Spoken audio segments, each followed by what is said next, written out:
Hi gang, it's Jim Sterling here with another episode of Jimquisition. Before we get on to the topic at hand, I thought it'd be fun if we did an unboxing. Gonna unbox the Nintendo Switch, the new Switch from Nintendo. Gonna open this up here and have a real hands-on look at the console inside.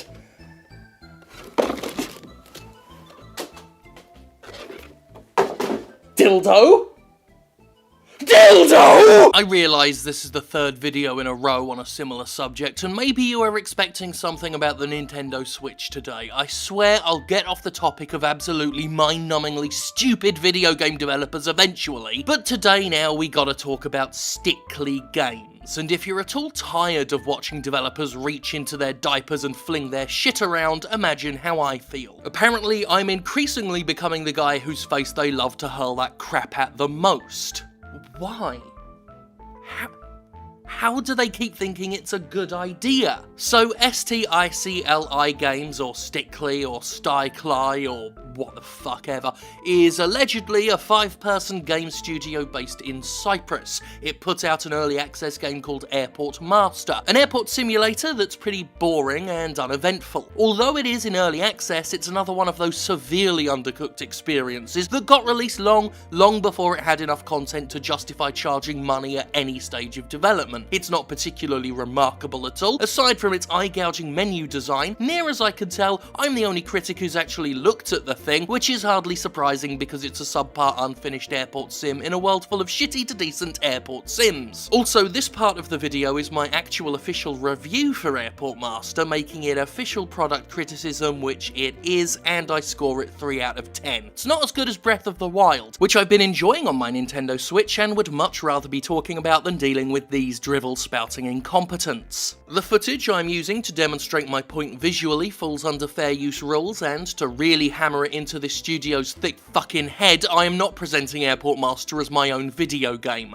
I didn't make it, God no, and I am no official spokesperson for the company. I am an independent video game critic, providing independent criticism of a video game, and am absolutely not interested in confusing this trademarked work with any other trademarked work. Yes, I said trademarked work, not copyrighted, because this miserable hole that squirted out Airport Master decided to try an all-new tactic I've not been the target of before. This isn't a copyright strike. This is a report for trademark violation, an attempted trademark takedown. Hot off the heels of Digital Homicide's sad conclusion, and just as Dallas Review is getting pilloried for his behaviour over fur fun, a new challenger arrives, and it's no less bafflingly imbecilic. Saturday morning, after my video had been up for a week without issue, I received an email from YouTube informing me that it had received a trademark complaint. The complaint was from the aforementioned Stickly, citing a violation of its wordmark and logo in my video Airport Master Hairboard Disaster. There are some things immediately off about this claim, such as Stickly's inability to provide a registry number or status for its trademark. Also, looking around online, nobody seems to be able to find any evidence of Airport Master being trademarked at all, but I'm sure it'll turn up if it's real. This is an interesting route for a company to take. It would seem that Stickly knew full well that DMCA copyright strikes were a bad way to take down a video, since the copyright protection program can make channels like mine harder to hit, and there's not been a copyright takedown that hasn't to date blown up in a developer's stupid fucking face. So instead, it looks like to me they've attempted to circumvent copyright systems by going through the trademark route regardless of how little sense it makes in this particular issue. This literally is not a trademark dispute. You cite trademark violations to protect your brand from misrepresentation, to stop other companies selling shit that uses the logos of your shit or is named or presented in such a way that audiences could easily confuse the two works in dispute. But I'm not pissing into Coca-Cola cans, resealing them and selling them as Coca-Cola, am I? To be honest, I have no idea what sort of dispute Coca-Cola would lead to, which is why we scrapped the project, but in any case, for Stickly to have grounds for a complaint,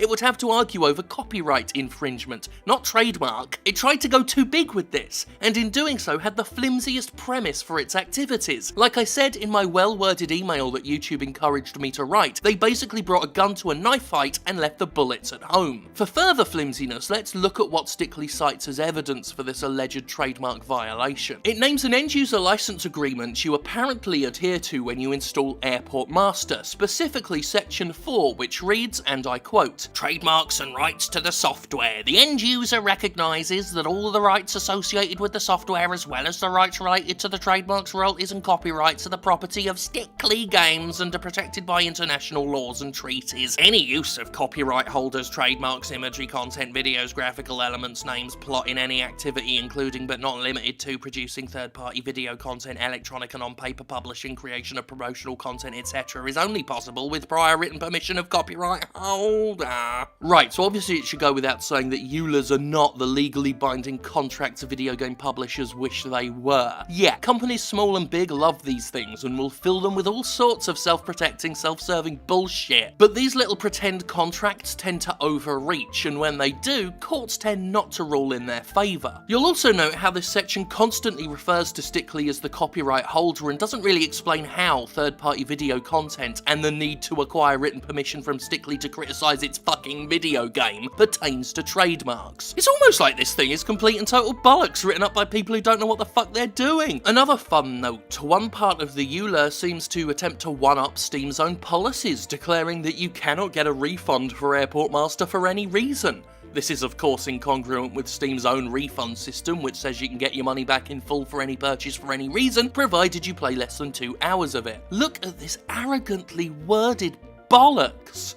Fucking smarmy chumps. It's worth having on record that this sudden interest in enforcing EULAs coincides directly with Stickly Games' discovery of my unflattering video coverage. In this image, you'll see that Stickly, which oddly for an early access game doesn't seem to check out its forum or monitor feedback very much, was aware of my video around 5 hours before I got my notification from YouTube. In that same time period, Stickly made a sudden announcement on its forum page declaring you needed written permission like they're your mum to produce YouTube videos. Looks to me like they're another set of fragile egos who didn't like the mean old critics saying naughty things about their precious little darling and decided the only sensible way of dealing with it was to hide crying behind dubious legal gibberish. Anyway, I'm sure you can predict what the response from the community was at this overstep. Apparently we keep needing to demonstrate this, but the internet doesn't like it when you abuse takedown systems to suppress criticism of your shitty games. It's not going to make you look good. It's not going to make your game better received. All it's going to do is amplify the criticism and metaphorically tattoo your metaphorical forehead with the non-metaphorical words fucking dumbass. The Nintendo Switch is okay so far, though its threadbare online features really haven't given me much cause to play around with it outside of getting into Breath of the Wild. A pretty fun game with a stamina meter and weapon durability system that needs serious rebalancing. It can fuck off, is what I'm trying to say. Can't say I'm super fond of how the Joy-Cons feel in my big fat fucking hands, especially the curvature of the shoulder buttons which my index finger has pressed several times while attempting to do other things. Link keeps trying to throw his weapon now instead of attacking or jumping.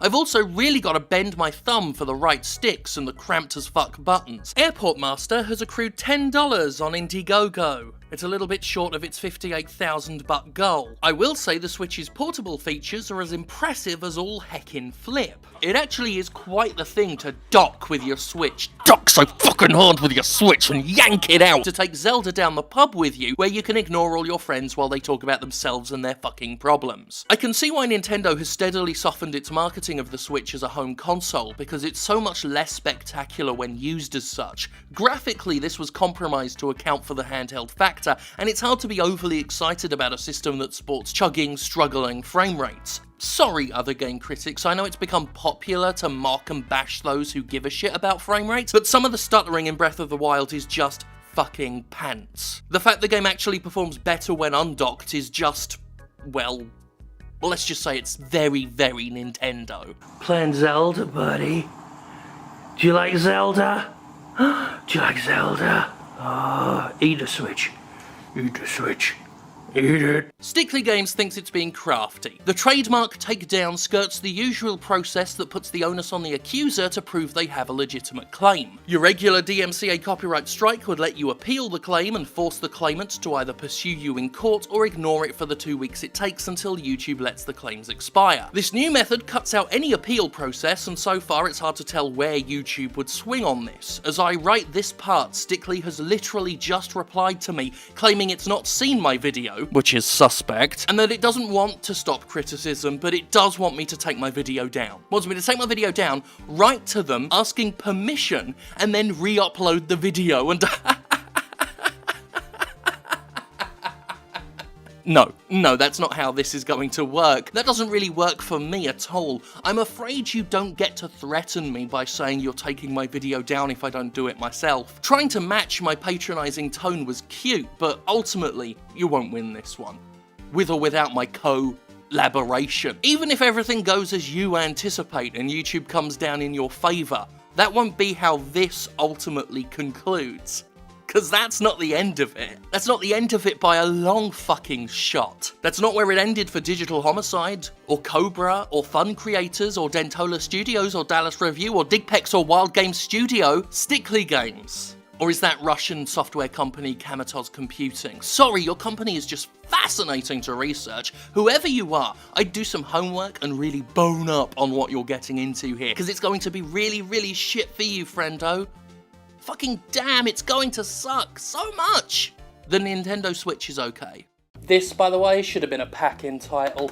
But anyway, today's episode should be a warning to my fellow YouTube content uploaders. The trademark takedown is a new thing that might be employed soon in an attempt to skirt around the increasingly failing DMCA takedown measures. So keep an eye out for that. And as for you, Stickly, I have an ultimatum of my own. Your own little choice that you gave me was adorable, but here's mine. It's a counter-offer, if you will. Learn some discipline, or be disciplined. And thank God for me.